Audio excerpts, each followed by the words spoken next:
Voilà, on vient de là-bas. Ça c'est la combe de Tré-le-Cros. Et là on va passer par là. Par la gauche et on va allonger, c'est très raide.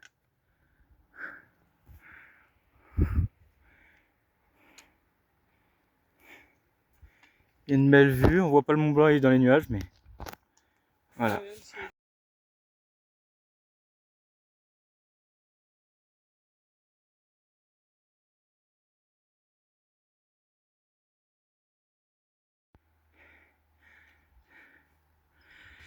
Et voilà, on va attaquer le passage du Père. Quelques bouquetins juste là. Ouais. Donc là on va passer juste par là et puis ensuite on va contourner par la droite. Le passage du Père. Vous voyez des gens sur la crête, nous on va passer par là avant d'arriver sur la crête. C'est très très raide. Et puis on voit pas le Mont Blanc, il est dans les nuages.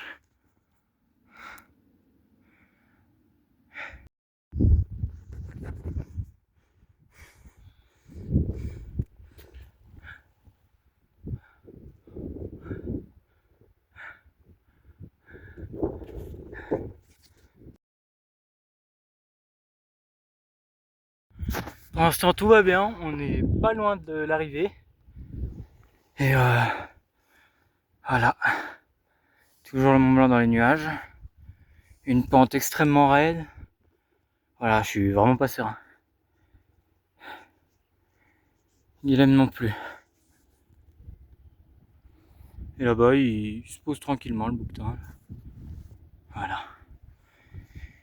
Enfin bref. On arrive bientôt au trou de la mouche. Et puis on va manger là-haut et on va continuer la rando. On a mis plus de 9h30 depuis la voiture.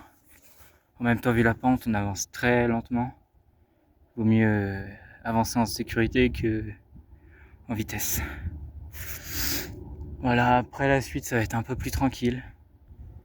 Et bon, on n'est pas loin, on voit des gens sur la crête.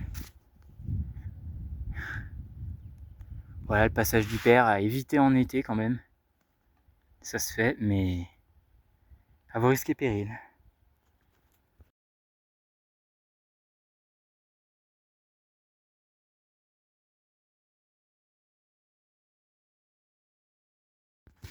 Roche Perfia, 2499 mètres. Voilà, il y a le vide en dessous, je vais pas trop m'approcher. Voilà, la montée dans une sente, dans ce pierrier. Là, c'est la tête pelouse et le trou de la mouche, il est juste par là-bas. Il y a Guilhem qui m'a attendu. Et puis, le sommet suivant, c'est celui de devant là. Tête de Pacali. Ensuite derrière, en Brevetta. Terre devant. Au fond, on voit le trou de la mouche, mais on va pas la faire. C'est trop loin. Et là-bas, la Mia. Avec tout le vallon de Tré-le-Cros ici. Le croise-volet. Puis les remontées de la Giette, on va les voir un petit peu. Allez, je vais pas perdre plus de temps.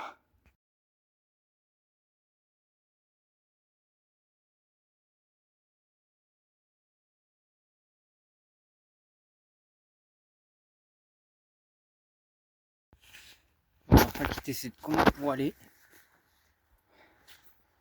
là. Voilà le sentier. Je sais même pas comment il passe.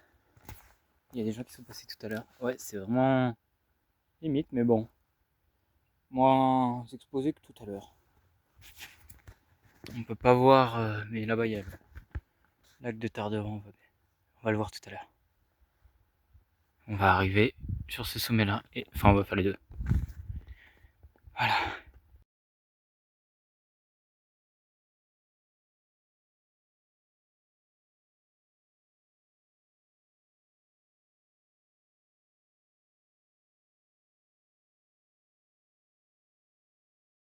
Trop présent le sentier.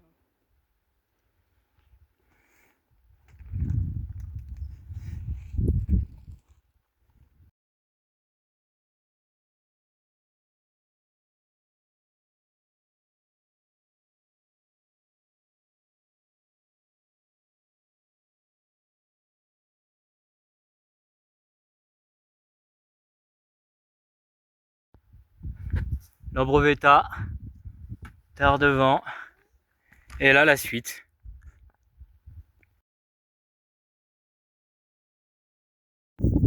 Donc ça c'est la combe des Fours, avec la pointe percée dans les nuages. Ici cette combe toute étroite, c'est la combe de la Grande Forclaz avec son évé qui est dans un sale état. Et là-bas c'est la combe de Trélecros avec l'Amia où on va aller juste après. On vient de l'Ambroveta qui est juste là. Donc on est passé par le passage de l'Ambroveta qui est par là-bas. Bon bah voilà, on continue.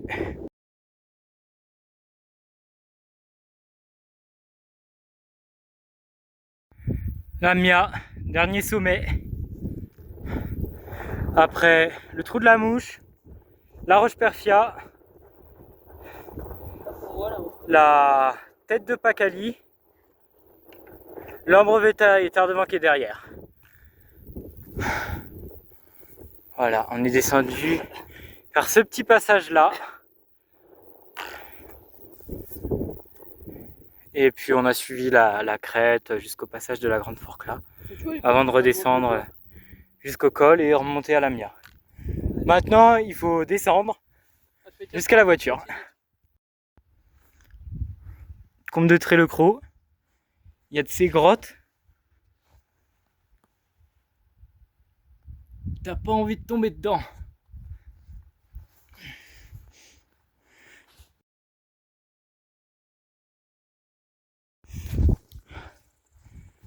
Le petit bloc. Allez, maintenant on redescend.